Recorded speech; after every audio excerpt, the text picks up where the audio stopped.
ఇప్పుడు mutton curry చేయబోతున్నానండి. ఇదండి mutton curry చేయలేని వాళ్ళకి టేస్ట్గా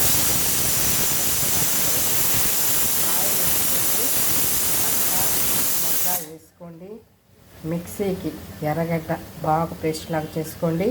టమాటా కూడా పేస్ట్ లాగా చేసుకోండి. ఆయిల్ వేడెక్కిన తర్వాత పట్టా మొగ్గ వేయండి. తర్వాత ఎర్రగడ్డ వేయండి, బాగా వేపండి దాన్ని. ఆ తర్వాత టమాటా బాగా వేయించండి. కరివేపాకు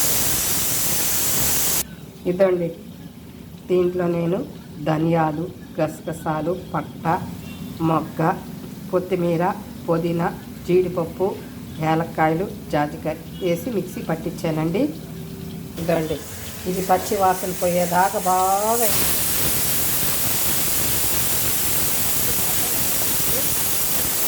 ఇదండి. ఇది వేగిపోయింది కదా. ఇప్పుడు ఈ పేస్ట్ పెట్టి దాంట్లో వేసి బాగా వేయించండి. మటన్ని కుక్కర్లోకి వేసి ఒక 7-8 విజిల్స్ వచ్చేదాకా బాగా ఉడకనివ్వండి. మసాలా బాగా వేగితే అప్పుడు మంచి వాసన వస్తుందండి. ఇదండి, మటన్ బాగా ఉడికిపోయిందండి. దీంట్లో నేను అల్లం వెల్లుల్లి పేస్టు, పట్టా మొగ్గ, పసుపు, కారం, కొంచెం ఆయిల్ వేసానండి. ఉప్పు కరెక్ట్గా సరిపోయిందండి. బాగా ఉడికిపోయింది. ఇప్పుడు ఈ మటన్ ఎత్తి బాగా వేయించుకున్న మసాలాలో వేసేస్తానండి. ఇదండి, ఈ మసాలా మంచి వాసన వస్తుందండి. ఇప్పుడు ఈ మటన్ వచ్చి దీంట్లో ఈ మసాలాలు వేసేసి బాగా వేయించాలండి. ఇద్దండి, ఈ మటన్ కర్రీ వేసేసానండి.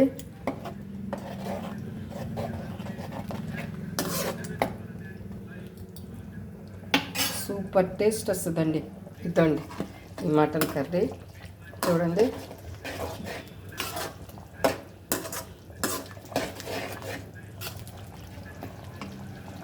ఇదండి, ఆయిల్ అంతా పైకి వచ్చేసింది కదా. పచ్చి కొబ్బరి కావాల్సిన వాళ్ళు వేసుకోండి, లేదు అనుకున్న వాళ్ళు వేసుకోవాకండి. ఇదండి, నేను పచ్చి కొబ్బరి వేస్తున్నాను.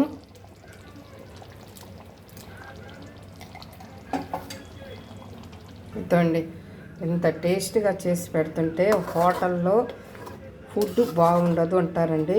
ఇంట్లోనే చేయించుకొని తింటారండి. హోటల్లో ఫుడ్ ఏం బాగుండదు, హోటల్లోనే పెట్టుకోరండి. ఇంట్లోనే చేయించుకొని తినేస్తారు. ఇంట్లో చేస్తే టేస్ట్గా ఉంటాయంటండి. అందుకని ఇంట్లోనే చేయించుకొని, అంటే రకరకాలుగా చేయించుకుంటారండి. మునక్కాయ మటన్, జాంగడ మటను, వంకాయ మటన్, అట్లాగా మామిడికాయ మునక్కాయ మటన్, కాకరకాయ మటన్, అట్లా రకరకాలుగా చేయించుకొని తింటుంటారండి. ఇదండి, కర్రీ రెడీ అయిపోయింది. కొత్తిమీర వేసేసి తించేస్తానండి. ఇదండి, ఎవరికైనా ఈ మటన్ కర్రీ కానీ చేపల పులుసు కానీ రానోళ్ళు ఉంటే నేను పెడతాను. చూసుకొని ఇదే మాదిరిగా చేసుకుంటే కూరలు టేస్ట్గా వస్తాయండి. సూపర్ టేస్ట్గా వస్తాయి కర్రీసు.